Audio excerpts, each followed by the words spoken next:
નમસ્કાર દર્શક મિત્રો, સમાચાર ઇન ભરૂચમાં હું ડિમ્પલ પંડ્યા આપનું હાર્દિક સ્વાગત કરું છું. આપ જોઈ રહ્યા છો સમાચાર ઇન ભરૂચ.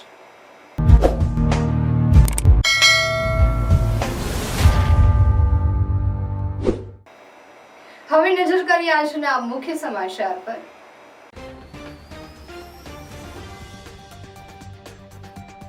વાલિયા પોલીસે વાહન ચેકિંગ દરમિયાન વિદેશી દારૂ ઝડપી પાડી ₹13 લાખથી વધુના મુદ્દામાલ સાથે એકની ધરપકડ, અન્ય એક વોન્ટેડ. ભરૂચમાં ઐતિહાસિક મસ્જિદને લઈને નવો વિવાદ. રાજસુંદર વિજયજી મહારાજ સહિત અન્ય સંતોએ ઐતિહાસિક ધરોહરની મુલાકાત લીધી. મોંઘવારી, ભ્રષ્ટાચાર અને પેપર લીક મુદ્દે આમોદ કોંગ્રેસનું વિરોધ પ્રદર્શન. પોલીસે કોંઘી કાર્યકરોની અટકાયત કરી. પ્રગતિપથ યાત્રા અંતર્ગત રાજ્યમંત્રી ઈશ્વરસિંહ પટેલ સહિત મહાનુભાવોએ Sardar Sarovar dam, statue of unity સહિતના વિકાસ પ્રકલ્પોની મુલાકાત લીધી. ભરૂચ નગર સેવા સદન દ્વારા નરેન્દ્ર મોદી સરકારના 12 વર્ષ પૂર્ણ થવાની ઉજવણી અંતર્ગત જન કલ્યાણ શિબિર યોજાઈ. સરકારની વિવિધ જન કલ્યાણકારી યોજનાઓના લાભોના લાભાર્થીઓને વિતરણ.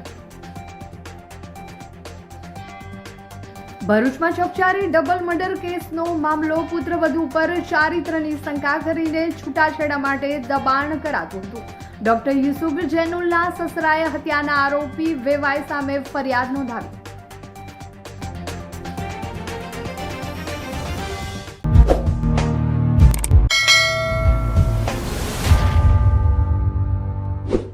વાલિયા પોલીસે ગામના 4 રસ્તા ઉપર વાહન ચેકિંગ દરમિયાન વિદેશી દારૂ ભરેલ કાર સાથે એક ઇસમને ₹13 લાખના મુદ્દામાલ સાથે ઝડપી પાડ્યો હતો, જ્યારે અન્ય એકને વોન્ટેડ જાહેર કર્યો છે. વાલિયા પોલીસ મથકનો સ્ટાફ ગામના 4 રસ્તા ઉપર વાહન ચેકિંગમાં હતો. તે દરમિયાન નેત્રંગ તરફથી એક અર્ટિગા 4 વ્હીલ આવતા પોલીસે તેને અટકાવી અંદર તપાસ કરતા વિપુલ પ્રમાણમાં વિદેશી દારૂનો જથ્થો મળી આવ્યો હતો. પોલીસને વિદેશી દારૂની 3108 નંગ બોટલ મળી આવી હતી. પોલીસે ₹7.94 લાખનો દારૂ અને 5 લાખની ગાડી, કુલ મળી ₹13.4 લાખથી વધુનો મુદ્દામાલ કબજે કરી. મધ્યપ્રદેશના રાજગઢના આઝાદ માર્ગ નઈ આબાદી ખાતે રહેતો ઇમરાન ખાન જુમા ખાનની ધરપકડ કરી તેને પૂછપરછ કરતા આ જથ્થો તે ભરૂચના બુટલેગર ભરત મિસ્ત્રી નામના ઈસમને આપવા જતો હોવાની કબૂલાત કરી હતી, જેને પોલીસે વોન્ટેડ જાહેર કરી તપાસ હાથ ધરી છે. હાય. અરે કેમ, શું થયું? તારા મોઢા પર કેમ 12 વાગ્યા છે? અરે જવા દે ને, કેટલી મહેનત કરીને મમ્મી માટે ડિનર સેટ લાવી અને મમ્મી કહે કે નકરું પ્લાસ્ટિક લઈને આવી છે, હવે એક્સચેન્જ કરાવીને સ્ટીલનું ડિનર સેટ લાવવા કહે છે. હા તો એમાં શું થયું? સ્ટીલનું લઈ આવો. અરે જવા દે ને, ક્યાંથી સ્ટીલનું લાવું? આજકાલ સ્ટીલના વાસણો ક્યાં સારા મળે છે? કાં તો એ કટાઈ જાય, ફાટી જાય, કે છેલ્લે કઈ નહીં તો વળી જાય. હવે સ્ટીલના વાસણો નહીં ફાટે, વળે કે નહીં કટાય. ભરૂચમાં સ્ટીલની કોઈ પણ વસ્તુ ખરીદવી હોય તો ભરૂચનું માત્ર એક જ સ્થળ, વર્ષોથી વિશ્વાસપાત્ર નર્મદા ઇન્ડસ્ટ્રી. વાવ, આ તો બહુ હેવી અને સારી ક્વોલિટીનું સ્ટીલ લાગે છે. પણ આ બધી વસ્તુઓ પર ડિસ્કાઉન્ટ મળશે ખરું? અરે આ બધી વસ્તુ તને હોલસેલ ભાવમાં મળી જશે. ભરૂચના બધા હોટેલ્સ વાળા, કેટરિંગ વાળા બધા અહીંથી જ વાસણો ખરીદે છે. માત્ર ભરૂચમાં જ નહીં પણ વિદેશમાં પણ નર્મદા ઇન્ડસ્ટ્રીના ટ્રાય-પ્લાય વાસણોની ખૂબ જ માંગ છે. એટલે જ વિદેશમાં રહેતા લોકો વાસણો ખરીદવા માટે નર્મદા ઇન્ડસ્ટ્રીને જ પસંદ કરે છે. તો અમે તમારી શોપિંગ કરી લીધી છે. તમે ક્યારે આવી રહ્યા છો? Narmada industry, phase 1, JITC, near Narmada Nagar, Bharuch. For more information call on the given number. ભરૂચની ઐતિહાસિક જામા મસ્જિદના મૂળ સ્વરૂપને લઈને ચાલી રહેલા વિવાદમાં જૈન સમાજનું પણ નિવેદન સામે આવ્યું છે. જૈન સંતે આ સ્થળને પ્રાચીન સમડી વિહાર અથવા શકુનિકા વિહાર તરીકે ગણાવ્યું છે. ભરૂચમાં આવેલી ઐતિહાસિક જામા મસ્જિદના મૂળ સ્વરૂપને લઈને એક નવો વિવાદ સામે આવ્યો છે. જૈન સમાજના પ્રતિનિધિઓ અને જૈન સંતોએ દાવો કર્યો છે કે હાલની જામા મસ્જિદનું સ્થળ પ્રાચીન જૈન તીર્થ સમડી વિહાર અથવા શકુનિકા વિહાર તરીકે ઓળખાતું હતું. જૈન સંતના જણાવ્યા અનુસાર ઇતિહાસમાં આ સ્થળનું વિશેષ મહત્વ રહ્યું છે અને માન્યતા મુજબ લંકાની એક રાજકુમારીએ અહીં ભવ્ય જૈન તીર્થનું નિર્માણ કરાવ્યું હતું. સંતે સ્થળના ભોયરા અને પ્રાચીન અવશેષોની તપાસ કરવાની ઈચ્છા વ્યક્ત કરી હતી, પરંતુ તેમને ભોયરામાં જવાની મંજૂરી આપવામાં આવી નહોતી. જૈન સમાજનું કહેવું છે કે સ્થળ પર સમયાંતરે થયેલા નવા બાંધકામોથી મૂળ ઐતિહાસિક સ્વરૂપને નુકસાન પહોંચ્યું છે. સાથે જ તેમણે આક્ષેપ કર્યો છે કે અગાઉ પુરાતત્વ વિભાગે કેટલાક બાંધકામોને ઐતિહાસિક દ્રષ્ટિએ અયોગ્ય ગણાવ્યા હોવા છતાં પૂરતી કાર્યવાહી કરવામાં આવી નહોતી. સમાજમાં આગેવાનોનું માનવું છે કે સમણી વિહાર આજે પણ જૈન ઇતિહાસમાં વિશેષ સ્થાન ધરાવે છે અને આ સ્થળ ઐતિહાસિક સત્યને ઉજાગર કરવા માટે નિષ્પક્ષ પુરાતત્વીય અભ્યાસ થવો જરૂરી છે. તેમણે સ્થળનું યોગ્ય સંરક્ષણ, શુદ્ધિકરણ અને સંવર્ધન કરવાની પણ માંગ ઉઠાવી છે. આ મુદ્દે અન્ય પક્ષો અથવા સરકારી તંત્ર તરફથી સત્તાવાર પ્રતિસાદની રાહ જોવામાં આવી રહી છે. ઐતિહાસિક ધાર્મિક મહત્વ ધરાવતા આવા દાવાઓ અંગે અંતિમ નિષ્કર્ષ માટે પુરાતત્વીય અને ઐતિહાસિક પુરાવાનું વૈજ્ઞાનિક મૂલ્યાંકન જરૂરી માનવામાં આવે છે. અમે ખાલી સાંભળ્યું છે. આજે પણ સવારે અમે જામા મસ્જિદ જોવા માટે ગયેલા હતા. ત્યાંના કેટલાક શિલ્પો, સ્થાપત્ય વગેરે જોયા પણ છે. જો કે અમને નીચે જવા દીધા નથી, એટલે નીચેનું શું છે અમને ખ્યાલ નથી. પણ સંત સાથે, મહાત્મા સાથે પણ ચર્ચા કર્યા પછી લાગ્યું, એટલે એમના ગયા પ્રમાણે નીચે મૂર્તિ વગેરે હોઈ શકે એવી પૂરી સંભાવના છે એવું વિચારીએ છીએ.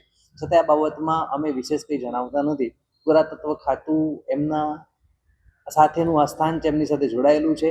ભારતીય સંસ્કૃતિનું જબરજસ્ત ધરોહર છે ને અમારું એટલું જ સૂચન, એટલું જ કહેવું છે કે જે આર્કિયોલોજીકલ સર્વેના જે નિયમો હોય, તેમના ડિપાર્ટમેન્ટો જે આવતા હોય, જે ખરેખર ચારી બાજુની પરિસ્થિતિ જોતા ક્યાંક આમ દુઃખ થાય તેવી હાલત લાગે. એક આટલો સરસ ભવ્ય, જે ખરેખર ભારતીય સંસ્કૃતિ માટે બહુ ગર્વનું સ્થાન કહી શકાય, જે 700-800 વર્ષ પૂર્વે સહજતાથી નિર્મિત છે ને એનાથી પણ વધારે પ્રાચીન હોવાની સંભાવના છે, તો એની સુરક્ષા એની રીતે થવી જોઈએ. અને પુરાતત્વ ખાતું, આર્કિયોલોજીકલ ડિપાર્ટમેન્ટ એના જે નિયમોમાં જે આવે એનું સંપૂર્ણપણે પાલન કરે, બરાબર એ સ્થાનની જાળવણી થાય, એટલી જ અમારી ચાહના છે, એટલી જ અમારી ભાવના છે. ચક્રધર સ્વામીના જન્મસ્થળનું નિર્માણ કેવું હોવું જોઈએ આપની દ્રષ્ટિએ? એ બાબતમાં આજે જ મુક્તેશ્વરાનંદજી સાથે વાત થઈ. જો કે એ બાબતમાં હજી અમે ઊંડા ઉતર્યા નથી, એટલે વિશેષ અમને ખ્યાલ નથી. પણ તેમણે પણ આ બાબતમાં કહ્યું છે, અને મહાત્મા પણ મહારાષ્ટ્રમાં જઈને ઘણા લોકોને ધર્મમાં જોડ્યા છે. છતાં આ સ્થાનની બાબતમાં હજી અમે એ બાબતમાં ઊંડા ઉતરી શક્યા. આ જે ધરોહર છે ત્યાં નમાઝ થાય છે, તો ઊંઝા માટે બી એ અધિકાર મળવો જોઈએ કે નહીં? જનરલી હું કહું છું કે અધિકાર મળવો જોઈએ. શું માંગ છે એ બાબતમાં હમણાં કોઈ સૂચન કરતા નથી. અત્યારે આટલી જ ગણતરી છે. કદાચ સમય જતાં જે તે સમયે જે થશે તે અલગ વાત છે. પણ પુરાતત્વ ખાતું, આર્કિયોલોજીકલ ડિપાર્ટમેન્ટમાં અત્યારે જે એમના નિયમો છે એટલું તો 100% સચવાવું જોઈએ. કેટલાક નિયમો અમે જાણ્યા છે, અંદર જે થોડું ઘણું નવું થઈ રહ્યું છે, કેટલુંક બની ચૂક્યું છે, જે ખરેખર એવું લાગે છે ક્યાંક એની ઉપેક્ષા થઈ રહી છે, તો પુરાતત્વ ખાતા દ્વારા એની ઉપેક્ષા ના થાય, નિયમ પ્રમાણે ચારે બાજુનું શુદ્ધિકરણ, એના નિયમમાં ઇનશોર્ટ જે આવે એનું અક્ષરશઃ પાલન થાય, એવી અમારી ભાવના છે. આજે સમગ્ર વિવાદ ઉભો થયો છે, જેના કારણે પુરાતત્વ વિભાગની કામગીરીથી તમે કેટલા સંતુષ્ટ?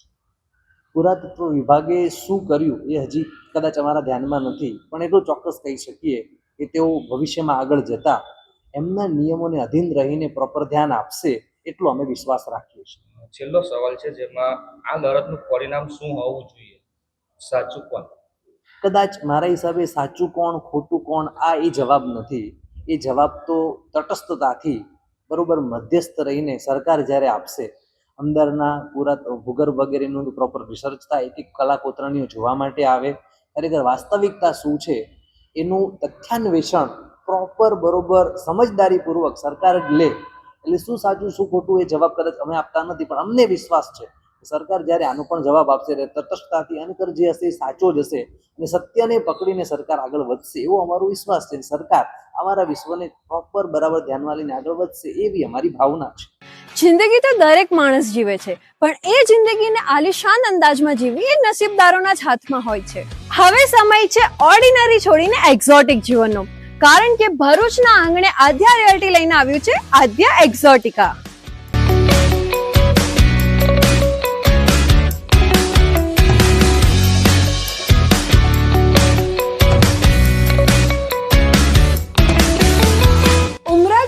રોડ પર આકાર લઈ રહેલું 203 પ્રીમિયમ બંગલોઝનું એક આલિશાન સામ્રાજ્ય, જ્યાં લક્ઝરી હવે અનરીચેબલ નથી, કારણ કે અહીં બજેટમાં કોઈ કોમ્પ્રોમાઇઝ નથી, બસ લાઇફસ્ટાઇલનું અપગ્રેડ છે. અહીં મળશે તમને એવા 3 BHK હોમ્સ જે તમારા બજેટને પણ સમજશે અને તમારી લાઈફસ્ટાઈલને પણ. એક એવી અફોર્ડેબલ પ્રાઇસ જે આપશે તમને પ્રોપર પ્રીમિયમ ફિલિંગ. એટલું જ નહીં, દરેક બંગલા સાથે મળશે તમને પોતાનો પ્રાઇવેટ ગાર્ડન અને પર્સનલ પાર્કિંગ સ્પેસ. અહીં તમારી લાઈફસ્ટાઈલ બનશે super premium. Swimming pool, advance gym, cafe, box cricket, badminton અને પિકલબોલ જેવી 25 થી પણ વધુ સુવિધાઓ સાથે આ પ્રાઇવસી અને લક્ઝરીનું એક યુનિક કોમ્બિનેશન છે. 24 મીટરના મેઇન રોડ પર અને શ્રવણ ચોકડીથી સાવ નજીક સ્કૂલ, મનોરંજન, medical, general store, express highway બધું જ માત્ર 10 થી 15 મિનિટના અંતરે. છેલ્લા 12 વર્ષથી એટલે 2014 થી ભરૂચ અંકલેશ્વરના રિયલ એસ્ટેટ ક્ષેત્રમાં કામ કરી રહેલા એવા આદ્યા રિયાલિટી, જેમના રનિંગ પ્રોજેક્ટ છે અવસર 1, અવસર 2, મારુતિ નંદન અને વામા, એવા આદ્યા રિયાલિટી લઈને આવી ગયા છે આદ્યા એક્ઝોટિકા. તો રાહ શેની જુઓ છો? આજે જ વિઝિટ કરો આદ્યા એક્ઝોટિકા અને બુક કરો તમારું પોતાનું પ્રાઇવેટ હેવન. આમોદ શહેર તથા તાલુકા કોંગ્રેસ સમિતિ દ્વારા ગત રોજ સાંજના સમયે મોંઘવારી, ભ્રષ્ટાચાર અને વારંવાર બનતી પેપર લીકની ઘટનાઓને લઈને બિરસા મુંડા સર્કલ પાસે ભેગા મળી હાથમાં વિવિધ પ્લેકાર્ડ સાથે વિરોધ પ્રદર્શન કરવામાં આવ્યું હતું, જે બાબતે પોલીસે કોંગ્રેસી કાર્યકરોની અટકાયત કરી હતી. આમોદના તિલક મેદાન ખાતે આવેલા બિરસા મુંડાની પ્રતિમાને પુષ્પાંજલિ અર્પણ કરી કોંગ્રેસના આગેવાનો અને કાર્યકરોએ હાથમાં બેનરો સાથે ભાજપ સરકાર વિરુદ્ધ સૂત્રો ઉચ્ચાર કરી રોષ વ્યક્ત કર્યો હતો. ત્યારબાદ કોંગ્રેસી કાર્યકરો સૂત્રો ઉચ્ચાર કરતા આગળ વધતાની સાથે પોલીસે કાયદો અને વ્યવસ્થા જળવાઈ રહે તે હેતુથી કોંગ્રેસના કાર્યકરો અને આગેવાનોને અટકાવી પોલીસ વાનમાં બેસાડી દીધા હતા. આમોદ શહેર અને તાલુકા કોંગ્રેસે આપેલા આક્રમક કાર્યક્રમમાં ભરૂચ જિલ્લા કોંગ્રેસ પ્રમુખ રાજેન્દ્રસિંહ રાણા સાથે આમોદ જંબુસરના પૂર્વ ધારાસભ્ય કિરણ મકવાણા, આમોદ તાલુકા કોંગ્રેસ પ્રમુખ નરેન્દ્ર પટેલ ઉર્ફે કાજી, મહેબૂબ કાકુજી, નગરપાલિકા પ્રમુખ મહેન્દ્ર દેસાઈ સહિત નગરપાલિકાના કોંગ્રેસના સભ્યો, કાર્યકરો અને મોટી સંખ્યામાં લોકો ઉપસ્થિત રહ્યા હતા. માલદાર માણસ, પૈસાવાળો થાય છે, ગરીબ માણસ હંમેશા ગરીબ થતો રહે છે. રૂપિયાની હાલત આજે વિશ્વ પર ગગડી રહેલી છે, છતાં પણ આ પ્રાઇમ મિનિસ્ટરની ઊંઘ નથી ઉડતી. આજે સામાન્ય માણસને જગજીવન જીવવું પડે એ ખૂબ જ મુશ્કેલ બની ગયેલું છે. આજે મોંઘવારી ખાદ્ય પદાર્થથી લઈ આજે પેટ્રોલ, ડીઝલ, ગેસ, રોજિંદી વસ્તુઓથી લઈ તમામ વસ્તુઓ આજે આસમાન છુએલો ભાવ છે. એની સામે ઉત્પાદનમાં આજે 25 થી 30 હજાર પગારદાર માણસ પણ સામાન્ય જિંદગી જીવી શકે એવી પરિસ્થિતિ નથી. આજે લોક જાગૃતિ માટે આમોદ તાલુકા શહેર સમિતિનો કાર્યક્રમ આમોદ ચોકમાં રાખવામાં આવ્યો. પોલીસને સરકારે આગળ કરીને અમારી ધરપકડ કરવામાં આવી. પોલીસને પણ આ મોંઘવારી ન છે, એમનો જે પગાર છે એના પણ એમનું ઘર ચાલી શકે એવી પરિસ્થિતિ નથી. ત્યારે આ બધા ખોટા કાર્યો થઈ રહેલા છે, છતાં પણ સરકાર ઊંઘ નથી ઉડાડતી ને માલદાર માણસને માલદાર કરે છે. ખેડૂતોના ખેતમાં આજે પુલ ઊભા કરવાથી લઈ ને તમામ રીતે ખેડૂતને હેરાન કરે છે. 4 ગણા ભાવ વધારા સામે ખેડૂતોને સક્ષમ ભાવ નથી મળતા. વિદ્યાર્થીઓ આજે મા બાપની ચિંતા છે કે મારો દીકરો પાસ થશે, કાલે પેપર ફૂટશે કે શું થશે, પાસ થયા પછી પણ મારો દીકરો ખેતી કરશે, એને નોકરી નથી મળવાની. એટલી ખરાબ હાલત આ શિક્ષણની થઈ ગયેલી છે, છતાં પણ આ સરકાર ઊંઘ નથી ઉતારતી. આ સરકારને ઉજાગરો માટે, લોક પ્રશ્ન માટે આજે અમે રોડ પર નીકળ્યા અને અમારી ધરપકડ કરી છે. આજે આમોદ પોલીસ સ્ટેશનમાં અમને ડિટેન કરી લાવવામાં આવ્યું છે, પણ અમે આ ચલાવી નથી લેવાના. આ આંદોલનને જિલ્લા પર લઈ જઈને ઉગ્ર આંદોલન અમે કરીશું. લાઈફમાં ગમે તેટલા ગોટાળા કર્યા હોય ને, અને એ બધા ગોટાળાને જો ભૂલવા હોય ને તો ગોટાળા પફ ખાઈ લેજો. કેમ છો ભરૂચના ફૂડ લવર્સ? હું તમારી માટે એક એવી પ્લેસ લઈને આવ્યો છું જ્યાં પફ નથી, પફની આખી દુનિયા છે. ગોતીલો તમે ગોતીલો ગોતીલો ગોતીલો તમે ગોતીલો ગોતીલો નથી જે મજામાં ખાલી બાવટા ધજામાં એવો હાડનો પ્રવાસી ગોતીલો. મસાલા પફથી લઈને મેક્સિકન પફ, ચીઝ લવર્સ માટે માયોનીઝ પફ, અને સ્પાઇસી જોઈએ છે તો શેઝવાન ગાર્લિક પફ જોરદાર છે.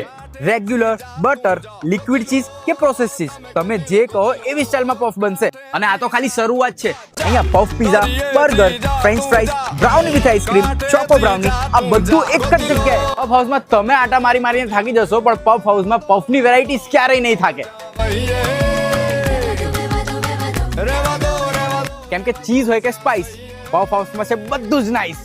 A4 Harihar complex, Jadeshwar road, near Tulsidham શાક માર્કેટ, ભરૂચ. વડાપ્રધાન નરેન્દ્ર મોદીના નેતૃત્વમાં કેન્દ્ર સરકારના 12 વર્ષ પૂર્ણ થવાના અવસરે વિકસિત ભારતના સંકલ્પને સાકાર કરવા તેમજ કેન્દ્ર અને રાજ્ય સરકારના શ્રેષ્ઠ પ્રકલ્પો, વિકાસલક્ષી કાર્યો અને લોક ભાગીદારી આધારિત વિકાસ મોડેલના અવલોકનના ઉમદા આશયથી નર્મદા જિલ્લાથી પ્રસ્થાન થયેલ પ્રગતિ પથ યાત્રા અંતર્ગત રાજ્યમંત્રી તથા નર્મદા જિલ્લાના પ્રભારી મંત્રી ઈશ્વરસિંહ પટેલ, સાંસદ મનસુખ વસાવા, ધારાસભ્ય ડોક્ટર દર્શનાબેન દેશમુખ, રાજપીપળા નગરપાલિકાના પ્રમુખ શિવાનીબેન મહેતા સહિતના મહાનુભાવો સ્ટેચ્યુ ઓફ યુનિટી, એકતા નગર સ્થિત સરદાર સરોવર ડેમ ખાતે પહોંચ્યા હતા. મહાનુભાવોએ સરદાર સરોવર નર્મદા ડેમની મુલાકાત લઈ ડેમની વિશાળતા, જળ સંગ્રહ ક્ષમતા, રાજ્ય અને દેશના વિવિધ વિસ્તારોમાં પીવાના પાણી અને ઊંચાઈ માટે તેની ઉપયોગિતા તેમજ નર્મદા યોજનાના સર્વાંગી વિકાસલક્ષી પ્રભાવ અંગે વિસ્તૃત માહિતી મેળવી હતી. અધિકારીઓ દ્વારા ડેમના સંચાલન, જળ વ્યવસ્થાપન અને પ્રદેશના આર્થિક સામાજિક વિકાસમાં તેની મહત્વપૂર્ણ ભૂમિકા અંગે માર્ગદર્શન આપવામાં આવ્યું હતું. ત્યારબાદ મહાનુભાવો એકતાનગર સ્થિત વિશ્વવિખ્યાત સ્ટેચ્યુ ઓફ યુનિટી ખાતે પહોંચ્યા હતા. સ્ટેચ્યુ ઓફ યુનિટીના મુખ્ય કારોબારી અધિકારી અમિત અરોરાએ પુષ્પગુચ્છ અર્પણ કરી તેમનું સ્વાગત કર્યું હતું. મંત્રીએ લોખંડી પુરુષ સરદાર વલ્લભભાઈ પટેલના ચરણોમાં પુષ્પાંજલિ અર્પણ કરી રાષ્ટ્રની એકતા, અખંડિતતા માટે તેમના અમૂલ્ય યોગદાનને યાદ કરી કૃતજ્ઞતા વ્યક્ત કરી હતી. આ પ્રગતિ પથ યાત્રા દરમિયાન મહાનુભાવોએ statue of unity, Sardar Sarovar dam, bonsai garden સહિતના એકતાનગર ખાતે વિકસાવવામાં આવેલા વિવિધ વિકાસ અને પ્રવાસન પ્રકલ્પોની મુલાકાત લઈ તેમના મહત્વ અંગે માહિતી મેળવી હતી. સમગ્ર પ્રગતિ પથ યાત્રા દરમિયાન તમામ મહાનુભાવોએ સ્ટેચ્યુ ઓફ યુનિટીની ઇલેક્ટ્રિક બસ દ્વારા મુસાફરી કરી હતી. આ યાત્રા દરમિયાન રાજ્યમંત્રી ઈશ્વરસિંહ પટેલે રેડિયો યુનિટી 90 FM માધ્યમથી જન સંદેશ આપતા કેન્દ્ર સરકારના 12 વર્ષ દરમિયાન થયેલ વિકાસલક્ષી કાર્યોની માહિતી આપી હતી. તેમણે દેશના યુવાનોને વિકસિત ભારત @2047ના સ્વપ્નને સાકાર કરવા માટે સક્રિય સહભાગી બનવા, રાષ્ટ્ર નિર્માણમાં યોગદાન આપવા અને આત્મનિર્ભર તથા સશક્ત ભારતના નિર્માણમાં મહત્વપૂર્ણ ભૂમિકા ભજવવા આહ્વાન કર્યું હતું. અત્રે ઉલ્લેખનીય છે કે વડાપ્રધાન નરેન્દ્રભાઈ મોદીના નેતૃત્વમાં કેન્દ્ર સરકારના 12 વર્ષ પૂર્ણ થવાના અવસરે દેશભરમાં વિવિધ જનજાગૃતિ અને વિકાસલક્ષી કાર્યક્રમોનું આયોજન કરવામાં આવી રહ્યું છે. જેના ભાગરૂપે નર્મદા જિલ્લામાં પ્રગતિ પથ યાત્રાનું આયોજન કરવામાં આવ્યું હતું. આ પ્રગતિ પથ યાત્રા દરમિયાન જિલ્લા કલેક્ટર ગંગાસિંહ, જિલ્લા વિકાસ અધિકારી RV વાળા, સ્ટેચ્યુ ઓફ યુનિટીના અધિક કલેક્ટર ગોપાલ બામણિયા, નાયબ કલેક્ટર પ્રિતેશ પટેલ અને અભિષેક સિન્હા સહિત જિલ્લા વહીવટી તંત્રના વરિષ્ઠ અધિકારીઓ ઉપસ્થિત રહ્યા હતા. જે મોદી સાહેબના 12 વર્ષની અંદર અનેક કામો થયા છે અને આપણે જોઈએ છે કે વિકસિત ગુજરાતની સાથે સાથે વિકસિત ભારત જે પ્રમાણે વિકાસ પામી રહ્યું છે, ત્યારે મોદી સાહેબ આમ તો 2001થી આ ગુજરાતના મુખ્યમંત્રી તરીકે એમણે 2001થી 2014 સુધી ગુજરાતની કામગીરી કરી અને 2014થી લઈને આજ દિન સુધી એટલે કે છેલ્લા 12 વર્ષથી જે પ્રકારે છેલ્લા 25 વર્ષથી એટલે કે 2001થી 2026ની વાત કરીએ ને, એક પણ દિવસની રજા પાડ્યા વિના મોદી સાહેબે આ દેશની અને ગુજરાતની જ્યારે સેવા કરી, ત્યારે આપણે મોદી સાહેબને આયુષ્ય સારું રહે અને એમના સમયની અંદર હજી પણ ખૂબ વિકાસ થાય એવી પ્રભુને પ્રાર્થના કરીએ છીએ. આજે આખા દેશ ને ગુજરાતની અંદર પ્રગતિ પથ ની યાત્રા નીકળી રહી છે અને જે દેશની અંદર ને રાજ્યની અંદર રાજ્ય સરકાર ને ભારત સરકારના સહયોગથી જે મોટા મોટા પ્રોજેક્ટો નિર્માણ પામ્યા છે અને સમાજને જે ભેટ દે, રાષ્ટ્રને જે ભેટ દે છે, એવા મોટા મોટા સ્થળોની આજે નર્મદા જિલ્લામાં પણ અમારા પ્રભારી મંત્રી, રાજ્ય સરકારના મંત્રીની નેતૃત્વમાં આજે પ્રગતિ પથનો આજે અમારે પ્રવાસ છે. આજે નર્મદા જિલ્લામાં ઈશ્વરસિંહ પટેલ સાહેબે જે કીધું તે પ્રકારે ટ્રાઇબલ યુનિવર્સિટીની જબરદસ્ત મોટી ભેટ છે, જે આશીર્વાદ આદિવાસી વિસ્તાર માટે એક આશીર્વાદ રૂપ છે. નારાયણ વિદ્યાલય ભરૂચ ધોરણ 11 ઇંગ્લિશ મીડિયમ વિજ્ઞાન પ્રવાહમાં એડમિશન લઈ મેડિકલ, એન્જિનિયરિંગ જેવા અન્ય ક્ષેત્રોમાં ઉજ્જવળ કારકિર્દી બનાવવા ઈચ્છો છો તો ચિંતા કરશો નહીં. ભરૂચના શક્તિનાથ વિસ્તારમાં નારાયણ વિદ્યાલયમાં પૂર્વ પ્રાથમિકથી ધોરણ 12 કોમર્સ અને વિજ્ઞાન પ્રવાહની ઇંગ્લિશ મીડિયમ સ્કૂલ ચાલે છે, જેમાં અદ્યતન સુવિધાઓ, શૈક્ષણિક વાતાવરણ, પ્રાયોગિક શિક્ષણ દ્વારા વિદ્યાર્થીઓની વ્યક્તિગત કાળજી, વિવિધ પ્રોજેક્ટ્સ અને પ્રયોગો દ્વારા વિદ્યાર્થીનું ઉત્તમ ઘડતર કરાવતી શાળા એટલે નારાયણ વિદ્યાલય. ચાલુ વર્ષે બોર્ડમાં 90% ઉપર પરિણામ, કોમર્સમાં 100% પરિણામ, એસએસસીમાં A1 ગ્રેડમાં 16 વિદ્યાર્થીઓ, અનુભવી શિક્ષકો દ્વારા શિક્ષણ. નારાયણ વિદ્યાલય. આજે જ સંપર્ક કરો નારાયણ વિદ્યાલય, શક્તિનાથ, भरूच. मेरे बेटे को 11th साइंस इंग्लिश मीडियम में एडमिशन लेना है, पर भरूच में तो... अरे घबराइए मत, आइए नारायण विद्यालय शक्तिनाथ भरूच। प्री प्राइमरी से 11th science and 11th commerce English medium में एडमिशन शुरू है, तो ख्याल रहे कहीं लेट ना हो जाए, क्योंकि 12th कॉमर्स इंग्लिश मीडियम और गुजराती मीडियम में 100% रिजल्ट मिला है। और हाँ, यहाँ लेटेस्ट लैब एंड टेक्नोलॉजी के साथ एजुकेशन भी मिलेगा, क्योंकि एडवांस जमाने के लिए एडवांस एजुकेशन सिर्फ नारायण विद्यालय में ही मिलेगा। ભરૂચ નગર સેવા સદન દ્વારા નરેન્દ્ર મોદી સરકારના 12 વર્ષ પૂર્ણ થવાની ઉજવણી અંતર્ગત રોટરી હોલ ખાતે જન કલ્યાણ શિબિરનું આયોજન કરવામાં આવ્યું હતું। ભરૂચ નગર સેવા સદન દ્વારા સ્ટેશન રોડ પર આવેલી રોટરી હોલ ખાતે જન કલ્યાણ શિબિરનું આયોજન કરવામાં આવ્યું હતું। કેન્દ્ર સરકારના 12 વર્ષ પૂર્ણ થવાના અવસરે યોજાયેલી આ શિબિરમાં રાજ્ય સરકારની વિવિધ જન કલ્યાણકારી યોજનાઓના લાભો લાભાર્થીઓને વિતરણ કરવામાં આવ્યા હતા। શિબિર દરમિયાન નાગરિકોને વિવિધ સરકારી યોજનાઓ અંગે માહિતી આપવામાં આવી હતી, તેમજ પાત્ર લાભાર્થીઓને યોજનાકીય સહાય અને લાભો અર્પણ કરવામાં આવ્યા હતા। કાર્યક્રમનો મુખ્ય હેતુ સરકારની કલ્યાણકારી યોજનાઓનો લાભ વધુમાં વધુ નાગરિકો સુધી પહોંચાડવાનો હતો।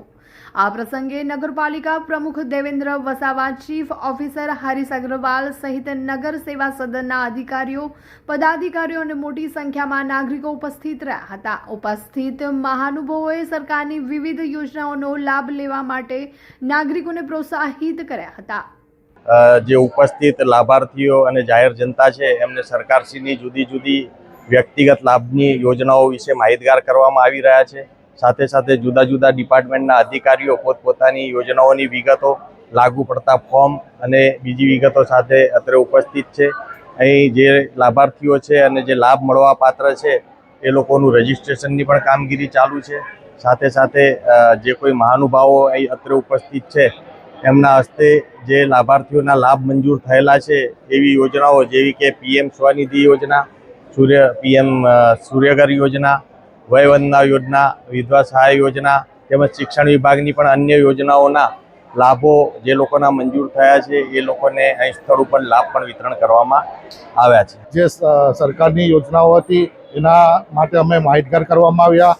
ભરૂચ નગરપાલિકાના આ અર્થાત પ્રયત્નોથી વર્ષો પહેલાં પણ આવા કાર્યક્રમો થઈ રહ્યા હતા અને આજે પણ કરવામાં આવ્યા છે ને દેશના વડાપ્રધાનનું આ 2047નું જે વિઝન છે એ પૂર્ણ કરવા માટે નગરપાલિકા દ્વારા આજે જે જનકલ્યાણકારી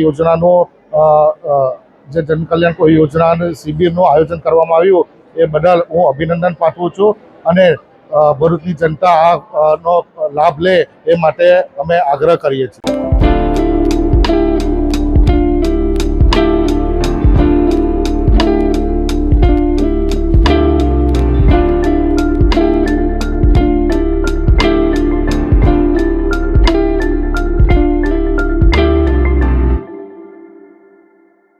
ભરૂચમાં બુધવારે બનેલી ડબલ મર્ડરની ઘટનામાં મૃતક પરિણીતાના પિતાએ આખરે B ડિવિઝન પોલીસ મથકે ફરિયાદ નોંધાવી છે, જેમાં તેમને આરોપ કર્યો છે કે તેમની પુત્રીના ચારિત્ર પર સાસરિયાઓએ ખોટા આક્ષેપ કર્યા હતા, તેમજ તેઓ છેલ્લા કેટલાક સમયથી તેમની પુત્રી અને પિયરના સભ્યોને છૂટાછેડા લેવા માટે દબાણ કરતા હતા। તેઓએ છૂટાછેડા આપવાનો ઇનકાર કરતા તેમના વિવાહે તેમની પુત્રી અને પત્નીની નિર્મમ હત્યા કરવામાં આવી છે। મૃતક પરિણીતાના પિતા અબ્દુલ હુસેન સૈકુદ્દીન નમકવાલાએ નોંધાવેલી ફરિયાદ મુજબ તેના જમાઈ અને વેવાએ વિરુદ્ધ ગંભીર આક્ષેપો કર્યા છે। ફરિયાદમાં જણાવ્યા મુજબ લાંબા સમયથી ઘરકંકાસ અને છૂટાછેડા લઈને વિવાદ ચાલી રહ્યો હતો। આ વિવાદના મૂળમાં મહિલાના ચારિત્ર પર શંકા અને ખોટી વાતો ફેલાવવાનો મામલો સામે આવ્યો છે। વારંવારના દબાણ અને વિવાદોના કારણે આખરે મામલો લોહિયાળ અંજામ સુધી પહોંચ્યો હતો। ઘટનાના દિવસે આરોપીએ ફરિયાદીના ઘરે જઈને ધારદાર હથિયાર વડે હુમલો કર્યો હતો, જેમાં ફરિયાદીની પુત્રી અને પત્નીને ગંભીર ઘા મારી મોતને ઘાટ ઉતારી દેવામાં આવ્યા હતા।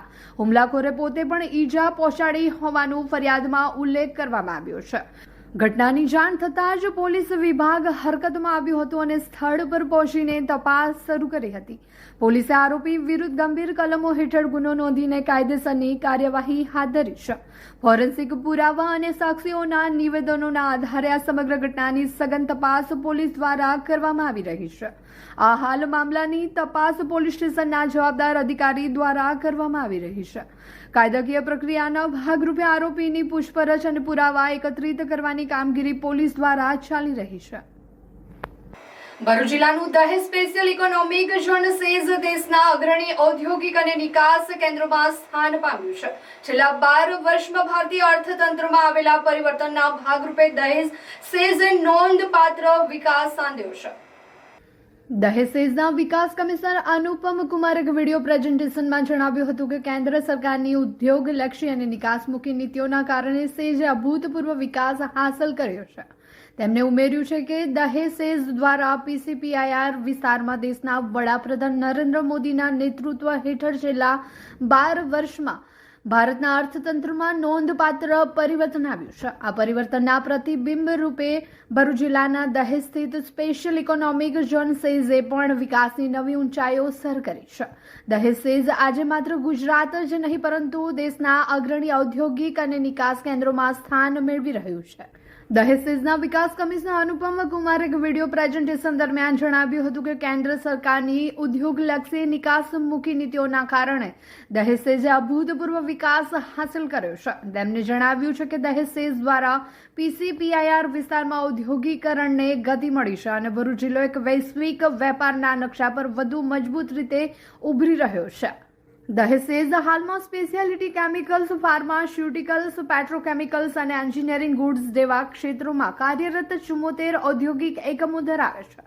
વર્ષ 2025-26 દરમિયાન દહેજ સેઝે ₹10,424.31 કરોડની કુલ નિકાસ નોંધાવી, જે તેની વધતી ક્ષમતાનો પુરાવો છે. રોજગારી સર્જનમાં પણ દહેજ સેઝે મહત્વપૂર્ણ યોગદાન આપી રહ્યું છે. ઝોન દ્વારા અત્યાર સુધીમાં 23,198 લોકોએ રોજગારી ઉપલબ્ધ કરાવવામાં આવી છે, જેમાં 10,882 પ્રત્યક્ષ અને 12,316 પરોક્ષ રોજગારીનો સમાવેશ થાય છે. પરિણામે ભરૂચ જિલ્લાના હજારો પરિવારોના જીવન ધોરણમાં સુધારો નોંધાયો છે. દહેજ સેઝનો કુલ વિસ્તાર 1,152.94 હેક્ટર છે. હાલમાં 2 ઝોન કાર્યરત છે, જ્યારે પખાજન ગામ નજીક આશરે 650 હેક્ટર વિસ્તાર ધરાવતો ત્રીજો ઝોન આ વર્ષના અંત સુધીમાં કાર્યરત થવાની શક્યતા છે. ત્રીજા ઝોનના વિકાસથી નવા ઉદ્યોગો, વધુ રોકાણ અને રોજગારીની તકો ઊભી થવાની આશા વ્યક્ત કરવામાં આવી રહી છે. રાષ્ટ્રીય સ્તરે પણ દહેજ સેઝે પોતાની મજબૂત ઓળખ ઊભી કરી છે. વેપારી નિકાસની દ્રષ્ટિએ દેશના તમામ સેઝમાં દહેજ 9મા ક્રમે છે, જ્યારે કાર્બનિક અને અકાર્બનિક રસાયણો, દવાઓ, ફાર્માસ્યુટિકલ્સ, એન્જિનિયરિંગ માલ તેમજ પ્લાસ્ટિક ઉત્પાદનોની નિકાસમાં 4થું સ્થાન ધરાવે છે. અમેરિકા, બ્રાઝિલ, UAE, ચીન અને જર્મની જેવા દેશોમાં નિકાસની દ્રષ્ટિએ પણ દહેજ સેઝ દેશના અગ્રણી ઝોનમાં સ્થાન પામ્યું છે. ઔદ્યોગિક વિકાસ, વિશાળ નિકાસ, વૈશ્વિક વેપારમાં વધતી હાજરી અને હજારો લોકોને મળતી રોજગારીના કારણે દહેજ સેઝ આજે ભરૂચ જિલ્લાના આર્થિક વિકાસનું મુખ્ય કેન્દ્ર બની ગયું છે. આગામી સમયમાં ત્રીજા ઝોનના અમલીકરણ સાથે ભરૂચ જિલ્લો દેશના સૌથી મહત્વપૂર્ણ ઔદ્યોગિક હબ તરીકે વધુ મજબૂત સ્થાન પ્રાપ્ત કરશે તેવી आशा व्यक्त કરવામાં આવી રહી છે. देश के टोटल सारे मोर देन 750 डिस्ट्रिक्ट्स में वो 11वें नंबर पे भरूच का स्थान है और भरूच से मोर देन 92,000 करोड़ का एक्सपोर्ट होता है और उसमें जो दहेज स्पेशल इकोनॉमिक जोन है इससे मोर देन 10,000 करोड़ का एक्सपोर्ट विगत वर्ष में 25-26 में हुआ है. और दहेज स्पेशल इकोनॉमिक जोन इसके 2 पार्ट है और इसका टोटल जो क्षेत्रफल है वो 1152 हेक्टेयर है और इसमें दहेज स्पेशल इकोनॉमिक जोन में टोटल 74 यूनिट्स हैं और more than 23,000 people are employed here and a new zone that is new part 3 of Dahej SEZ is coming. ये हमारा पखाजन विलेज के पास अभी प्रस्तावित है और इस साल के अंत तक वहाँ आवंटन स्टार्ट हो जाएगा, इकाइयों का आवंटन स्टार्ट हो जाएगा। और दहेज SEZ DMIC कॉरिडोर और PCPI रीजन दोनों का अहम हिस्सा है, जिस कारण से यहाँ पे काफ़ी संभावनाएं हैं। जो पेट्रोलियम प्रोडक्ट्स है, पेट्रोकेमिकल वेस्ट और स्पेशलिटी एंड एरोमेटिक केमिकल्स, तो उनके एक्सपोर्ट की काफ़ी ज़्यादा संभावनाएं हैं। और दहेज का काफ़ी महत्वपूर्ण स्थान है देश के अदर SEZ में, और ये 4th नंबर का SEZ है, जिसका petrochemicals, drugs and pharmaceuticals and then chemicals, इनके एक्सपोर्ट में इसका 4th नंबर का दहेज SEZ का स्थान है। ભરૂચ તાલુકાના વહીવટી તંત્ર દ્વારા ભોલાવ ગામની પ્રાથમિક શાળા ખાતે જનકલ્યાણ શિબિરનું આયોજન કરવામાં આવ્યું હતું। કેન્દ્ર અને રાજ્ય સરકારની પ્રમુખ જન કલ્યાણકારી યોજનાઓનો લાભ પ્રજાના ઘર આંગણ સુધી પહોંચાડવાના ઉદ્દેશ્યથી અને વિકસિત ભારતના લક્ષ્યને સિદ્ધ કરવા માટે વિકસિત ગુજરાત દેશ સાથે ભરૂચના બોલાવ પ્રાથમિક શાળા ખાતે જન કલ્યાણ શિબિરનું આયોજન કરવામાં આવ્યું છે, જેમાં આમંત્રિત મહેમાનોના હસ્તે દીપ પ્રાગટ્ય થકી શિબિરને ખુલ્લી મૂકવામાં આવી હતી। મફત સારવાર, મફત વીજળી અને ફ્રી લોન સહિતની સેવાઓનો લોકોએ લાભ લીધો હતો। આ કાર્યક્રમમાં જિલ્લા પંચાયતના પૂર્વ કારોબારી અધ્યક્ષ ધર્મેશભાઈ મિસ્ત્રી અને તાલુકા પંચાયતના પ્રમુખ તેમજ અધિકારીઓ સહિત લાભાર્થીઓ ઉપસ્થિત રહ્યા હતા। છેલ્લા 12 વર્ષની અંદર માનનીય દેશના વડાપ્રધાન શ્રી નરેન્દ્રભાઈ મોદી સાહેબે જે રીતે સુશાસન કર્યું છે અને જે રીતે ગરીબ, વંચિત, શોષિત આવા લોકોને કઈ રીતે લાભ મળે એમનો હંમેશા પ્રયત્ન રહ્યો છે। આ જ ગામની અંદર ને આપણે આ વિસ્તારની અંદર આપણે અનેક પ્રકારની યોજનાના કેમ્પો પણ કર્યા છે। એ આયુષ્યમાન ભારત હોય, કોરોના સમય દરમિયાન રસી મુકાવવાના કાર્યક્રમો હોય, એવા કેટલીક યોજનાઓ છે કે છેલ્લા 12 વર્ષની અંદર આપણે વિવિધ જે આ યોજનાનો લાભ લઈ શકે એવા લોકો માટે આપણે કેમ્પો પણ રાખ્યા છે। વડોદરા જિલ્લાના કરજણ તાલુકામાં આવેલા પવિત્ર યાત્રાધામ નારેશ્વર ખાતે એક ચોંકાવનારી ઘટના સામે આવી છે। પ્રાપ્ત માહિતી અનુસાર રાત્રિના સમયે એક ડમ્પર ચાલકે નારેશ્વર ઘાટના પગથિયા પરથી નીચે ઉતરી સીધું નદી કિનારા સુધી પહોંચી ગયું હતું। આ ઘટનાનો વિડીયો સોશિયલ મીડિયા પર વાયરલ થતા લોકોમાં ભારે ચર્ચા જાગી છે। સ્થાનિકોમાં આશ્ચર્ય ફેલાવનારી આ ઘટનામાં સદનસીબે કોઈ જાનહાનિ કે ઈજા થઈ નથી। રાત્રિનો સમય હોવાથી ઘાટ પર શ્રદ્ધાળુઓની અવરજવર ઓછી હતી, જેના કારણે મોટી દુર્ઘટના ટળી હોવાનું માનવામાં આવી રહ્યું છે। ડમ્પર ઘાટના પગથિયા સુધી કેવી રીતે પહોંચ્યું અને અકસ્માત પાછળનું ચોક્કસ કારણ શું હતું તે અંગે હજુ સ્પષ્ટતા થઈ નથી। ઘટનાની જાણ થતાં પોલીસ ઘટના સ્થળે દોડી આવી હતી। સમગ્ર મામલે તપાસ હાથ ધરી છે। ઘટનાનો વિડીયો વાયરલ થતા નારેશ્વર ઘાટની સુરક્ષા વ્યવસ્થા અંગે પણ અનેક સવાલો ઊભા થયા છે। હાલ પોલીસ અકસ્માતના ગુનો નોંધી વધુ તપાસ તજવીજ હાથ ધરી રહી હોવાનું જાણવા મળ્યું છે। અંકલેશ્વર GIDCમાં આવેલા ગણેશ સ્ક્વેર ખાતેની એક દુકાનમાં અચાનક આગ લાગતા ભારે દોડધામ મચી જવા પામી હતી।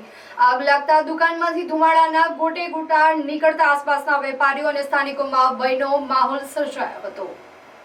ઘટનાની જાણ થતાં જ DPMC ફાયર બ્રિગેડની ટીમ તાત્કાલિક સ્થળ પર દોડી આવી હતી અને આગ પર કાબુ મેળવવાની કામગીરી હાથ ધરી હતી।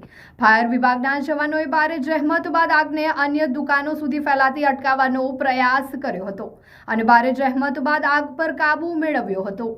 આગ લાગવાનું ચોક્કસ કારણ હજુ સુધી જાણવા મળ્યું નથી। ઘટનામાં કેટલું નુકસાન થયું છે તે અંગેની વિગતો પણ હજુ સામે આવી નથી। ફાયર વિભાગ અને સંબંધિત તંત્ર દ્વારા વધુ તપાસ ધરવામાં આવી રહી છે। ભરૂચ શહેરમાં ગત તારીખ 11 જૂન 2024ના રોજ રાત્રિના સમયે જીવદયા પ્રેમીઓની સતર્કતા અને સેવા ભાવનાના કારણે બે ગૌમાતાના જીવ બચાવી લેવામાં આવ્યા હતા। ગત રાત્રે પ્રતિકભાઈ સુખડિયાએ નેચર પ્રોટેક્શન ચેરિટેબલ ટ્રસ્ટના હિરણસા અને મીરા શોપિંગ સેન્ટર પાસે એક ગાય પ્રસૂતિની પીડામાં હોવાની જાણ કરી હતી। શરૂઆતમાં કોઈ પશુ ચિકિત્સક ઉપલબ્ધ ન હોવાથી સ્થિતિ ગંભીર જણાઈ હતી। આ દરમિયાન મીરા શોપિંગ સેન્ટર પાસે આવેલ પાનનો ગલ્લો ચલાવતા સંજયભાઈ રાણાએ ત્યાંથી પસાર થતા હિરેનશાહને અટકાવીને ગાયની સ્થિતિ બતાવી હતી. ગાયનું ગર્ભાશય બહાર નીકળી ગયું હોવાનું જોઈને ગૌસેવકો ચિંતામાં મુકાયા હતા. મોડી રાત હોવાના કારણે ડોક્ટરની ઉપલબ્ધતા ન હોવા છતાં ત્યાં હાજર ગૌસેવકોએ હિંમત હાર્યા વગર ગૌમાતાના જીવ બચાવવા માટે અથાગ પ્રયત્નો શરૂ કર્યા હતા. ત્વરિત મદદ માટે હિરેનશાહે જીવદયા પ્રેમી સંજયભાઈ પટેલને તાત્કાલિક સ્થળ પર બોલાવ્યા હતા. સંજયભાઈ પટેલ, હિરેનશાહ અને ગરુડ સેનાના સભ્યો એક જૂથ થઈને અત્યંત સાવચેતી અને કુશળતાપૂર્વક ગાયના બહાર નીકળી ગયેલા ગર્ભાશયને ફરીથી તેના સ્થાને બેસાડવાની જટિલ પ્રક્રિયા પૂર્ણ કરી હતી. યોગ્ય સારવારના પરિણામે ગૌમાતાને નવજીવન મળ્યું હતું.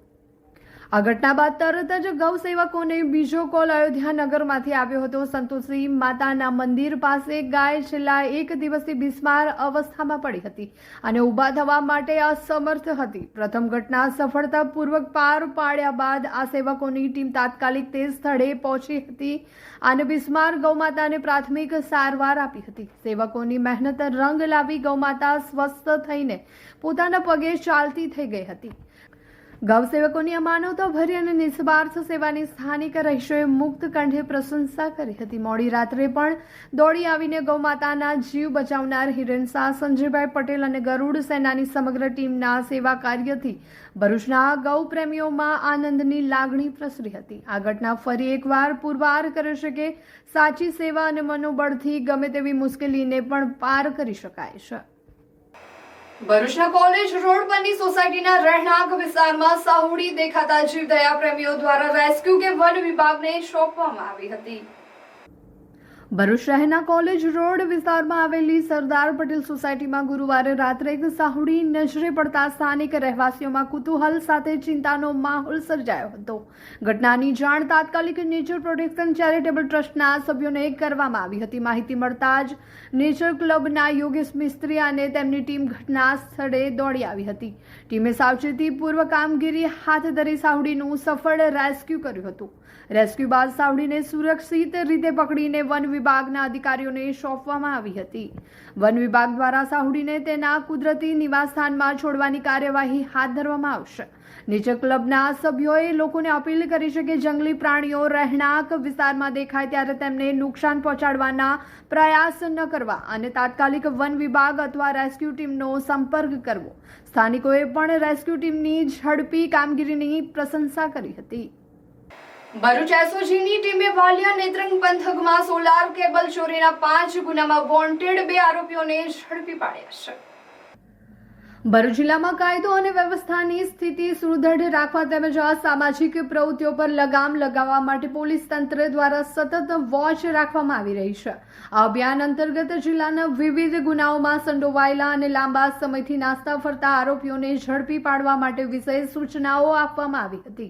આ દિશામાં કામગીરી કરતા ભરૂચ એસઓજીની ટીમને બાતમી મળી હતી કે નેત્રંગ પોલીસ સ્ટેશનમાં નોંધાયેલા સોલાર કેબલ ચોરીના કુલ 5 ગુનામાં છેલ્લા 1 વર્ષથી ફરાર આરોપી મયુરકુમાર વસાવા અને સંતોષભાઈ વસાવા રહેઠાણવાડી તાલુકો ઉમરપાડા જિલ્લો સુરત પોતાના વતનમાં હાજર છે. આ માહિતીના આધારે ટીમે તાત્કાલિક સુરત રૂરલ વિસ્તારમાં પહોંચી દરોડા પાડ્યા હતા. એસઓજીની ટીમે બંને આરોપીઓને ઝડપી પાડી તેમના નામ અને ઓળખની ખાતરી કરી હતી. ત્યારબાદ બંને આરોપીઓની BNSS કલમ 35(1) હેઠળ અટકાયત કરી કાયદેસરની કાર્યવાહી પૂર્ણ કરીને તેમને નેત્રંગ પોલીસ સ્ટેશનને સોંપવામાં આવ્યા હતા. પકડાયેલા આરોપીઓ વિરુદ્ધ નેત્રંગ અને વાલિયા પોલીસ સ્ટેશનમાં સોલાર કેબલ ચોરીના કુલ 9 જેટલા ગંભીર ગુનાઓ અગાઉ નોંધાયેલા છે. ભરૂચના કરમાલી ગામના દશામાના મંદિર ફળિયામાં જમીન પર લાકડા મૂકવાના મુદ્દે થયેલા વિવાદે ઉગ્ર સ્વરૂપ ધારણ કરતા એક મહિલાને માર મારતા ઈજાગ્રસ્ત મહિલાને સારવાર માટે ભરૂચ સિવિલ હોસ્પિટલ ખાતે દાખલ કરવામાં આવી હતી. તેઓના આક્ષેપ મુજબ લીલાબેને ગીતાબેન સાથે ગાળાગાળી કરી ઝપાઝપી શરૂ કરી હતી. દરમિયાન લીલાબેનના પતિ અનિલભાઈ વસાવા, સાસુ મધુબેન વસાવા અને સસરા વસાવા પણ ઘટના સ્થળે દોડી આવ્યા હતા. જ્યારે મળીને ગીતાબેનને ગાળો આપી ઢીકા મુકા અને લાતોથી માર માર્યો હતો. ફરિયાદ અનુસાર અનિલભાઈ પોતાના ખિસ્સામાંથી નાનું ચપ્પુ કાઢી હુમલો કરવાનો પ્રયાસ કર્યો હતો. જોકે ગીતાબેન બૂમાબૂમ કરતા તેમની ફોઈ નગરીબેન ઘટના સ્થળે દોડી આવતા હુમલાખોરો ત્યાંથી ભાગી ગયા હતા. જતા જતા અનિલભાઈ અને લીલાબેને ફરીથી તેમની જગ્યામાં લાકડા મૂકશે તો જાનથી મારી નાખવાની ધમકી આપી હોવાનો પણ આક્ષેપ છે. ઘટનામાં ગીતાબેનને પેટના ભાગે ઈજા પહોંચતા તેમના પતિ ભૂપેન્દ્રભાઈએ ખાનગી વાહનમાં તેમને સારવાર માટે ભરૂચ સિવિલ હોસ્પિટલમાં ખસેડ્યા હતા. સમગ્ર મામલે પોલીસ દ્વારા ફરિયાદના આધારે વધુ તપાસ હાથ ધરવામાં આવી છે. સમાજ સેવા ચેરિટેબલ ટ્રસ્ટ અને ભગવતી સેવા મંડળના સંયુક્ત ઉપક્રમે ભરૂચની વેજલપુર મિશ્ર શાળા ખાતે નોટબુક વિતરણ કાર્યક્રમનું આયોજન કરવામાં આવ્યું હતું. આ કાર્યક્રમ અંતર્ગત શાળાના જરૂરિયાતમંદ 571 વિદ્યાર્થીઓને નોટબુકનું વિતરણ કરાયું હતું. કાર્યક્રમ દરમિયાન લખડી પુલ, સંતોષી નગર, વાડિયા તથા જિલ્લા પંચાયત હસ્તકની શાળાના કુલ 571 વિદ્યાર્થીઓને નોટબુકનું વિતરણ કરીને બાળકોને મદદરૂપ થવાનો એક સ્તુત્ય પ્રયાસ કરવામાં આવ્યો હતો. આ કાર્યક્રમના અધ્યક્ષ સ્થાને નગરપાલિકાના શિક્ષણ સમિતિના ચેરમેન અશોકભાઈ બારોટ ઉપસ્થિત રહ્યા હતા. તેમણે ટ્રસ્ટની આ સેવાની કામગીરીને બિરદાવી હતી અને જણાવ્યું હતું કે આવા કાર્યોથી બાળકોના શિક્ષણ અને સારો સુધારો લાવી શકાય છે. ટ્રસ્ટના પ્રમુખ હિરણ પટેલ તથા ભગવતી સેવા મંડળના પ્રમુખ નયનાબેને પ્રાસંગિક પ્રવચન કરી સંસ્થાના સેવાકીય કાર્યોની રૂપરેખા આપી હતી. આ સમગ્ર કાર્યક્રમમાં શાળાના આચાર્ય મેમનભાઈ તથા સ્ટાફ મિત્રોનો ખૂબ જ સારો સહકાર પ્રાપ્ત થયો હતો. કાર્યક્રમના અંતે આભાર વિધિ ટ્રસ્ટના સેક્રેટરી સ્મિતાબેન દ્વારા કરવામાં આવી હતી. ખાસ કરીને મારા જે મિસિસ જ્યોતિબેન પટેલ જે 8 મહિના પહેલાં સ્વર્ગવાસ થયા છે, એમની ઈચ્છા હતી અને એ ઈચ્છાને માન આપીને અમે આ પ્રોગ્રામનું આયોજન કર્યું છે, જેમાં શાળાના પ્રિન્સિપાલ અને અશોકભાઈ બારોટ એમનો ખૂબ સહકાર મળ્યો છે. આભાર. અંદાજે કેટલા બાળકોને નોટબુક વિતરણ કર્યું? કેટલી શાળા? આજે આમ ટોટલ 24 નગરપાલિકાની 24 સ્કૂલ છે અને ટોટલ બાળકો 2200ની ઉપર છે, પરંતુ આજે નજીકના વિસ્તાર આવરી લઈને 1144 નોટબુક્સનું આજે વિતરણ કરવામાં આવ્યું છે. સિનોર તાલુકા પંચાયતની સામાજિક ન્યાય સમિતિના ચેરમેન તરીકે મીનાબેન અલ્પેશભાઈ વસાવાની નિમણૂક થતા સિનોર તાલુકા વસાવા સમાજની ટીમ તથા પૂર્વ તાલુકા પંચાયત ઉપપ્રમુખ જાગૃતિબેન વસાવા દ્વારા ફૂલહાર પહેરાવી અભિનંદન પાઠવી તેમના ઉજ્જવળ કાર્યકાળ માટે શુભેચ્છાઓ પાઠવી હતી. સિનોર તાલુકા પંચાયતની ચૂંટણીમાં સેગવા બેઠક પરથી ભારતીય જનતા પાર્ટીના મેન્ડેટ પરથી ચૂંટણી લડી મીનાબેન અલ્પેશભાઈ વસાવાએ ભવ્ય જીત મેળવી હતી. આ ભવ્ય જીત મેળવ્યા બાદ ભારતીય જનતા પાર્ટી દ્વારા સિનોર તાલુકા પંચાયતની સામાજિક ન્યાય સમિતિના ચેરમેન તરીકે મીનાબેન અલ્પેશભાઈ વસાવાને મેન્ડેટ આપવામાં આવતા ગતરોજ સિનોર તાલુકા પંચાયત કચેરી ખાતે સિનોર તાલુકા પંચાયત પ્રમુખ હિનાબેન રોહિતભાઈના અધ્યક્ષ સ્થાને યોજાયેલ પ્રથમ સામાન્ય સભામાં સામાજિક ન્યાય સમિતિના ચેરમેન તરીકે મીનાબેન અલ્પેશભાઈ વસાવાની નિમણૂક કરવામાં આવી હતી, જેને લઈને આદિવાસી સમાજમાં ખુશીનો માહોલ જોવા મળી રહ્યો હતો. અત્રે ઉલ્લેખનીય છે કે સામાજિક ન્યાય સમિતિના ચેરમેન તરીકે મીનાબેન અલ્પેશભાઈ વસાવાની નિમણૂક કરવામાં આવતા જ સિનોર તાલુકા વસાવા સમાજના પ્રમુખ લલિતચંદ્ર વસાવા, તેમની ટીમ તથા પૂર્વ તાલુકા પંચાયતના ઉપપ્રમુખ જાગૃતિબેન વસાવા સિનોર તાલુકાના સેગવા ગામે મીનાબેન વસાવાના નિવાસ સ્થાને પહોંચી તેમને ફૂલહાર પહેરાવી અભિનંદન પાઠવી તેમના ઉજ્જવળ કાર્યકાળ માટે શુભેચ્છાઓ પાઠવી હતી. ગુજરાતના તત્કાલીન મુખ્યમંત્રી અને હાલના પ્રધાનમંત્રી નરેન્દ્ર મોદીના દૂરગામી વિઝન, સક્ષમ નેતૃત્વ તથા કેન્દ્ર અને રાજ્ય સરકારના પરસ્પર સહયોગ અને જનભાગીદારીથી ભરૂચમાં અનેકવિધ શ્રેષ્ઠ પ્રકલ્પો સાકાર થયા છે. ભરૂચ જિલ્લા વહીવટીતંત્ર દ્વારા વિકસિત ભારતના સંકલ્પને સાકાર કરવા તેમજ કેન્દ્ર અને રાજ્ય સરકારના શ્રેષ્ઠ પ્રકલ્પો, વિકાસલક્ષી કાર્યો અને લોક ભાગીદારી આધારિત વિકાસ મોડેલના અવલોકનના આશયથી તારીખ 8 જૂનથી 21 જૂન 2026 સુધી વિવિધ જન કલ્યાણલક્ષી કાર્યક્રમોનું આયોજન કરવામાં આવ્યું છે. વિકાસના પ્રકલ્પોથી નાગરિકોને અવગત કરાવવાના ઉદ્દેશ્ય સાથે જિલ્લાના 12 જેટલા ઉત્કૃષ્ટ સ્થળોએ જિલ્લા કલેક્ટર શ્રી ડોક્ટર નવનાથ ગવ્હાણેના માર્ગદર્શન હેઠળ જિલ્લા વહીવટીતંત્ર દ્વારા 2 તબક્કામાં પ્રગતિ પથ યાત્રાનું ભવ્ય આયોજન કરવામાં આવ્યું છે. આ કાર્યક્રમ અંતર્ગત બીજા દિવસે ફેઝ 2ની પ્રગતિ યાત્રાનું આયોજન કરવામાં આવ્યું હતું. યાત્રા દરમિયાન વિવિધ જનસેવા કાર્યો અને વિકાસની યોજનાઓ વિશે લોકોને વિગતવાર જાણકારી આપવામાં આવી હતી. પ્રારંભિક ચરણમાં યાત્રાએ વિવિધ પ્રખ્યાત અને વિકાસાત્મક સ્થળોની મુલાકાત લીધી હતી. ઝઘડિયા તાલુકાના સોલિડ વેસ્ટ મેનેજમેન્ટ પ્રોજેક્ટ અને વાલિયા તાલુકાના વન કવચ દહેલી અને માંડવા આશ્રમ શાળા શ્રી પંડવાઈ સહકારી ખાંડ ઉદ્યોગ મંડળી લિમિટેડ વગેરે સ્થળોની મુલાકાતનો સમાવેશ થાય છે. માંડવા આશ્રમ શાળા ખાતેથી શૈક્ષણિક વિશેષતાઓ અંગે પણ માહિતી આપવામાં આવી હતી. અંતે મહાનુભાવોના દ્વારા હાસોડ તાલુકાના પંડવાઈ ખાતે આવેલી શ્રી પંડવાઈ સહકારી ખાંડ ઉદ્યોગો લિમિટેડની મુલાકાત લેવામાં આવી હતી. આ સંસ્થામાં આધુનિક ટેકનોલોજીના માધ્યમથી ખેડૂતોના આર્થિક ઉત્થાન માટે થઈ રહેલી કામગીરીની જાણકારી મેળવી હતી. આ પ્રગતિ પથ યાત્રા અંતર્ગત મુલાકાત લેવાયેલા તમામ સ્થળોએ ચાલી રહેલી તેમજ પૂર્ણ થયેલી વિવિધ યોજનાઓ પરિયોજનાઓની વિગતવાર માહિતી જિલ્લા વહીવટીતંત્ર દ્વારા સ્થળ પર જ પ્રદર્શિત કરવામાં આવી હતી. આ સાથે મુલાકાતીઓને ગાઈડ દ્વારા જે તે સ્થળ ઐતિહાસિક અને વિકાસાત્મક મહત્વની સચોટ જાણકારી પણ આપવામાં આવી હતી.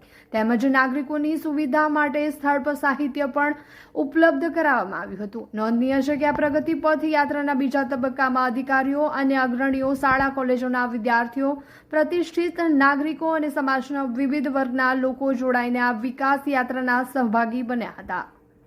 આજના મોંઘવારીના યુગમાં જ્યારે સામાજિક કાર્યોનું સોશિયલ મીડિયા પર પ્રદર્શન કરવાનો ક્રેઝ વધ્યો છે, ત્યારે ભરૂચના વોર્ડ નંબર 11માં નિખિલ શાહ અને તેમના મિત્ર મંડળ દ્વારા એક અત્યંત પ્રશંસનીય અને અનુસરણીય કાર્ય કરવામાં આવ્યું છે.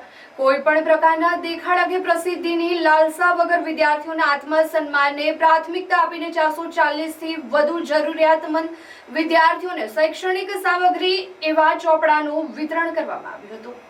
આ અભિયાનની સૌથી વિશેષ વાત એ છે કે નિખિલ શાહ અને તેમની ટીમ દ્વારા વિતરણ કાર્ય દરમિયાન એક પણ વિદ્યાર્થીઓનો ફોટો નહીં પાડવાનો મક્કમ સંકલ્પ લેવામાં આવ્યો હતો. આ અંગે નિખિલ શાહે જણાવ્યું હતું કે અમારો મુખ્ય હેતુ જરૂરિયાતમંદ બાળકોને શિક્ષણમાં મદદરૂપ થવાનો હતો, તેમના આત્મસન્માનને ઠેસ પહોંચાડવાનું નહીં. જ્યારે આપણે કોઈને મદદ કરીએ છીએ ત્યારે તે વ્યક્તિની મજબૂરીને કેમેરામાં કેદ કરવી અમારી દ્રષ્ટિએ સેવાનું અપમાન છે. તેથી જ અમે આ કાર્યને સંપૂર્ણપણે ફોટોગ્રાફી મુક્ત રાખ્યું હતું. શિક્ષણના પાયાને મજબૂત કરવાનું અભિયાન વોર્ડ નંબર 11માં કરવામાં આવેલા સર્વેક્ષણ બાદ અત્યંત જરૂરિયાતમંદ એવા 440 વિદ્યાર્થીઓને પસંદ કરવામાં આવ્યા હતા. આ વિદ્યાર્થીઓ ધોરણ 1 થી 12માં અભ્યાસ કરે છે. આ અભિયાન માત્ર ચોપડા આપવા પૂરતું મર્યાદિત ન રહેતા ગરીબ અને મધ્યમ વર્ગના વિદ્યાર્થીઓના શિક્ષણમાં પડતી આર્થિક અડચણોને દૂર કરવા માટે એક નાનો મક્કમ પ્રયાસ છે. નિખિલ શાહ મિત્ર મંડળની આ પહેલ ભરૂચના અન્ય સેવાભાવી લોકો માટે પણ એક ઉદાહરણ છે.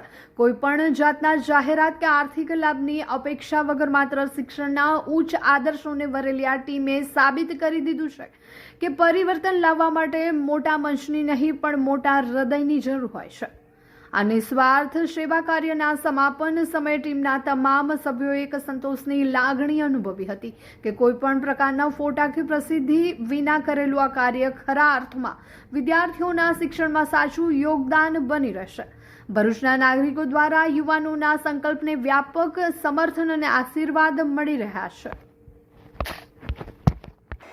છેલ્લા ઘણા વર્ષોથી ભરૂચ શહેર અને જિલ્લામાં ચક્ષુદાન, દેહદાન, રક્તદાન જેવી સેવાકીય પ્રવૃત્તિઓ કરતી સંકલ્પ ફાઉન્ડેશનના પ્રયાસોથી વધુ એક પરિવારે ચક્ષુદાન સામાજિક ઉત્તરદાયિત્વનું ઉત્તમ ઉદાહરણ પૂરું પાડ્યું છે. ભરૂચના 84 વર્ષીય સ્વર્ગીય દિલીપકુમાર કે કાપડિયાનું તારીખ 12મી જૂનના રોજ નિધન થતા પુત્રો ગૌરાંગભાઈ, તેજસભાઈ, ભત્રીજા મેહુલભાઈ અને સમગ્ર પરિવાર દ્વારા સ્વૈચ્છિક ચક્ષુદાન કરવામાં આવ્યું હતું. સંકલ્પ ફાઉન્ડેશન ભરૂચના પ્રયાસો થકી અત્યાર સુધીમાં 1245 ચક્ષુદાન અને 22 દેહદાન દાતા પરિવારોના સહકાર થકી મેળવી શકાયા છે. સમાચાર ઇન ભરૂચના પ્રાયોજક હતા Narmada industries phase 1 JIDC near Narmada Nagar Bharuch.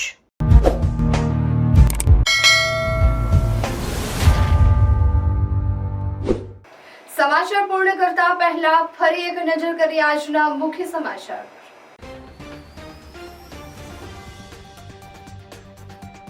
Valia પોલીસે વાહન ચેકિંગ દરમિયાન વિદેશી દારૂ ઝડપી પાડી ₹13 લાખથી વધુના મુદ્દામાલ સાથે એકની ધરપકડ, અન્ય એક વોન્ટેડ. ભરૂચમાં ઐતિહાસિક મસ્જિદને લઈને નવો વિવાદ. રાજસુંદર વિજયજી મહારાજ સહિત અન્ય સંતોએ ઐતિહાસિક ધરોહરની મુલાકાત લીધી. મોંઘવારી, ભ્રષ્ટાચાર અને પેપર લીક મુદ્દે આમોદ કોંગ્રેસનું વિરોધ પ્રદર્શન. પોલીસે કોંઘી કાર્યકરોની અટકાયત કરી. પ્રગતિપથ યાત્રા અંતર્ગત રાજ્યમંત્રી ઈશ્વરસિંહ પટેલ સહિત મહાનુભાવોએ Sardar Sarovar dam, statue of unity સહિતના વિકાસ પ્રકલ્પોની મુલાકાત લીધી. ભરૂચ નગર સેવા સદન દ્વારા નરેન્દ્ર મોદી સરકારના 12 વર્ષ પૂર્ણ થવાની ઉજવણી અંતર્ગત જન કલ્યાણ શિબિર યોજાઈ. સરકારની વિવિધ જન કલ્યાણકારી યોજનાઓના લાભોના લાભાર્થીઓને વિતરણ. ભરૂચમાં ચકચારી ડબલ મર્ડર કેસનો મામલો. પુત્રવધુ પર ચારિત્રની શંકા કરીને છૂટાછેડા માટે દબાણ કરાતું હતું. ડોક્ટર યુસુફ જૈનુલના સસરાએ હત્યાના આરોપી વેવાઈ સામે ફરિયાદ નોંધાવી.